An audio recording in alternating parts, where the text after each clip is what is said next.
Hey everyone, welcome to Speak Like a Native. I'm Maya. And I'm Leo. Let's get into it. Leo, I'm going to start today's episode with a very dangerous question. Oh no, I can already feel this is going to expose me.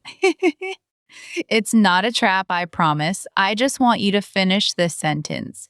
You go to a new restaurant. The food is good, but not amazing. What do you say when your friend asks, "How's the food?" It's pretty good. Okay, honest answer. On a scale of 1 to 10, how good is pretty good to you? That's actually tricky. I think maybe a 7. And to you, does pretty good sound positive? Like you're satisfied? Yeah, I think so. It sounds positive. Like, hey, I'm happy with it. All right. Now imagine this. You are on a first date. Your date asks you, "So, how was the movie last night?" And you say, "It was pretty good." Okay. Still sounds fine to me. Now imagine your date says the same thing about you. They go home and their friend asks, "How was the date?" And they say, "He was pretty good." Oh no. I can hear it now. That sounds lukewarm. Exactly. And that's the thing about pretty that almost no textbook tells you. Pretty actually means less than you think. It's a downgrader. It sounds like you're being nice, but you're not actually impressed. Wait. Let me make sure I understand. So if I say the food was pretty good, I'm actually saying it was okay, but nothing special? That's right. In American English, pretty is used when you want to be positive enough to be polite, but not so positive that you sound blown away. It's like a safety word. Pretty good is a 7 out of 10 at best, and sometimes it's more like a 6. Oh my gosh. I've been using pretty good for years, thinking I was being positive. You are not alone. And here's the thing, pretty is not bad, it has its place. But today we're going to talk about 4 words: pretty, quite, rather, and fairly. And once you understand the differences, you will never use them randomly again. I am ready. Let's do this. Okay, let's start with pretty. We already know it's a downgrader. It softens the adjective that follows. Pretty nice means nice but not super nice. Pretty tired means tired but you can still function. But here's the key point. Pretty is incredibly common in casual American speech. It's the go-to word for everyday conversation. So when should I actually use it? Use pretty when you want to be honest, but not dramatic. For example, imagine you're at work. Your colleague asks, "How's the project going?" You can say, "It's going pretty well." That means it's going fine, no major problems, but you're not jumping for joy. Okay, that makes sense. So, pretty fine, but not fantastic. Exactly. Now let's look at quite. And this one is tricky because it has 2 completely different personalities. 2 personalities? Like a superhero and a villain? More like a British gentleman and an American pragmatist. In British English, quite is more like fairly or moderately. It's actually a downgrader, just like pretty in American English. Wait, really? So a British person saying quite good means it's just okay? Exactly. Imagine a British friend tries your homemade pasta. They say, "It's quite nice." Do not get excited. They're being polite. That is a dangerous trap. I would think quite sounds stronger than very because of the word quite itself. That's the trap. Many learners from all over the world make this mistake. Chinese speakers especially, because quite looks like it should mean very or extremely.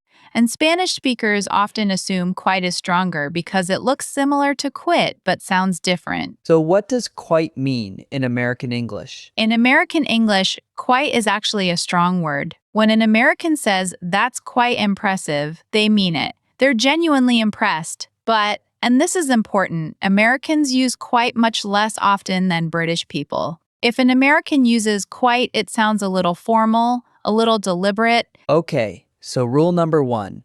Quite is weak in British English, strong in American English. Use it less in the US, and if you do, you sound serious. Perfect summary. Now let's talk about rather. Rather. I always thought this was just a fancy version of quite. Many learners think that, but rather has a very specific personality. It's like the formal older cousin who shows up at family dinners and corrects your grammar. I know that cousin. Rather is used when you want to express a surprising or unexpected degree of something. It often carries a tone of slight surprise or even mild complaint. For example, the movie was rather long. That means it was longer than you expected, and maybe you're a little annoyed. Ah, so rather has an attitude. It does. Here's another one. The exam was rather difficult. This doesn't just mean difficult, it means more difficult than you expected, and you're a little frustrated about it. Okay, I can feel the difference. Pretty difficult sounds neutral, it's just kind of hard. Rather difficult sounds like you're complaining. Exactly. And rather is also used in specific fixed expressions. Rather than, as in, I'd rather stay home than go out, or rather, as in, he's a doctor, or rather, a surgeon. Got it. So rather formal, a little surprised, or complaining. That's a great way to remember it. Now, a last one, fairly. Fairly is the one I'm least sure about. It sounds like fair, like justice. It does sound like that, but fairly as an adverb means something different.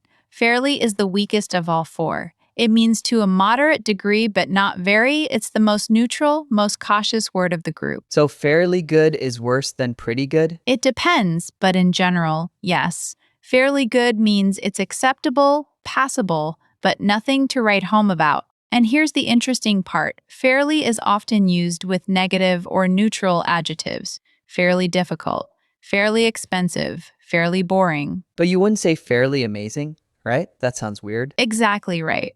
Fairly does not go with strong or extreme adjectives. You don't say fairly fantastic or fairly incredible. Okay, so now I need to rank these. Let me try.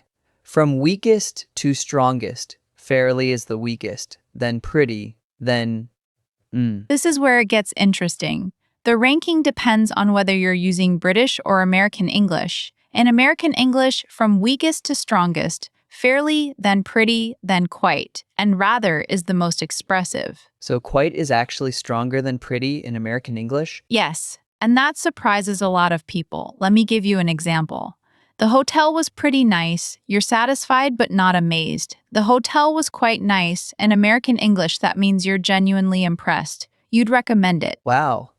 I've been saying pretty when I should have been saying quite. It's a common story. And now here is the part that surprises most people. You ready? I'm ready. When you use quite with a positive adjective, quite good, quite impressive, you sound like you have authority. People take you more seriously. But when you use pretty with the same adjective, you sound more casual and less confident. So pretty actually weakens my authority? In professional settings, yes. Think about it. You're in a business meeting. You say, the results were pretty good. Your boss hears, they were okay.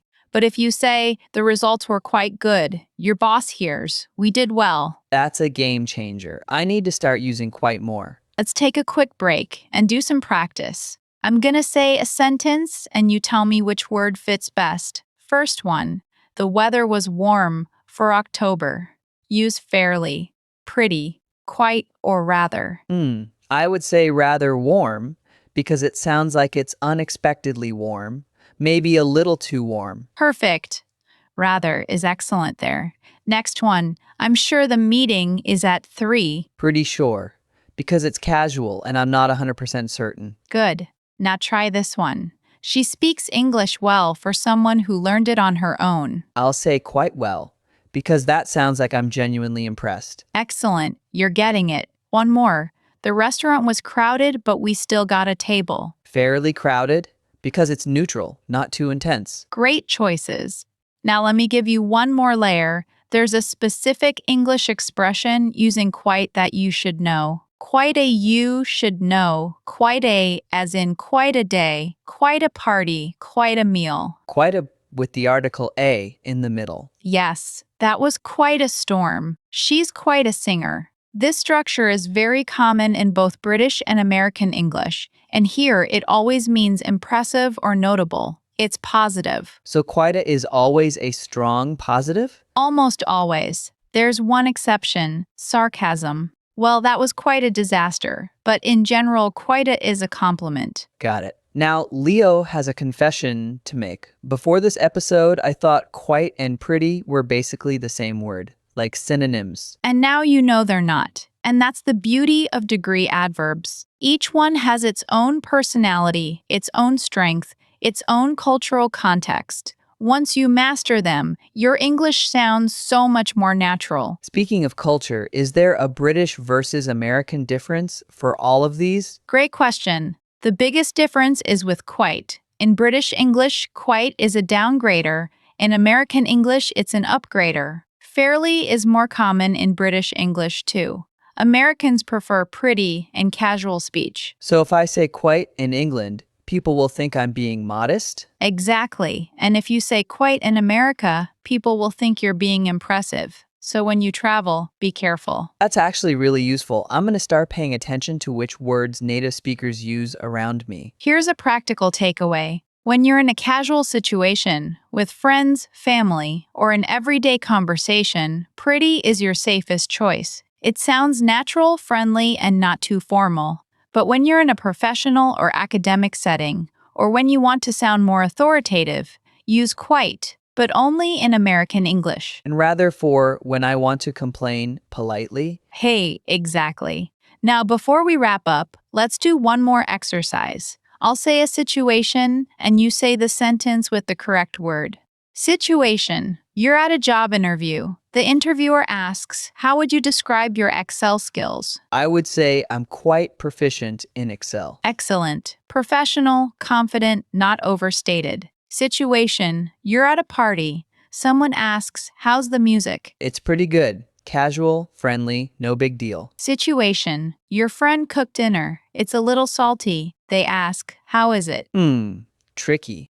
I'll say it's fairly good, neutral, not too positive, not negative. Good choice. And if you were British and you wanted to be honest but polite, I'd say it's quite good, which to British people means it's okay. perfect. You've mastered this. Now let me give you the final tip that will help you remember. Think of these 4 words as a ladder. At the bottom is fairly, the weakest, most cautious, then pretty, everyday casual, a little stronger, then quite. In American English, the confident middle, and at the top is rather, the most expressive, most opinionated. Fairly pretty, quite rather. From weakest to strongest. That's the ladder. And if you remember just one thing from today's episode, remember this. Your choice of a single word can change how people perceive you. Pretty good says I'm satisfied, quite good says I'm impressed, rather good says I'm surprised and pleased, fairly good says it's acceptable. That's powerful. I'm going to start using these intentionally now. No more random pretty good for everything. That's the goal. And listeners, we want you to practice too. The best way to make these words part of your active vocabulary is to use them. Today, challenge yourself to use at least 3 of these 4 words in conversations. Notice the reactions you get. And if you make a mistake, that's okay. That's how we learn. That's right. Thank you for listening to Speak Like a Native. We're here every day with new episodes to help you sound more natural, more confident, and less like a textbook. If you found this useful, hit that subscribe button and share it with a friend who needs to hear it. And remember, it's not just what you say, it's how you say it.